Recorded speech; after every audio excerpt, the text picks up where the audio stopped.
তোমার না রবের সাথে বন্ধুত্ব ছিল?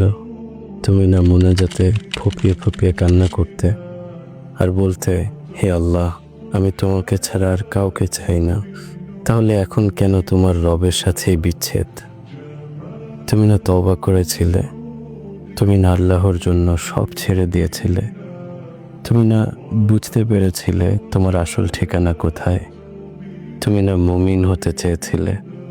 ইসলাম মেনে চলতে চেয়েছিলে? ভুলে গেছো? আবার কেন পাপে জড়িয়ে গেলে? তুমি না সিজদায় পড়ে কেঁদেছিলে তোমার গুনাহের জন্য? তাহলে কেন আবার দুনিয়ার ধোঁকায় পড়ে গেলে? তুমি কি হেরে গেলে তোমার নফসের কাছে? আল্লাহর প্রিয় হতে পারলে না?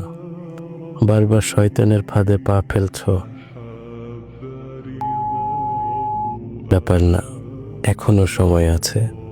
তুমি কি জানো না তোমার রব কত মহান? তিনি অপেক্ষা করছেন তোমার জন্য, তোমাকে ক্ষমা করার জন্য।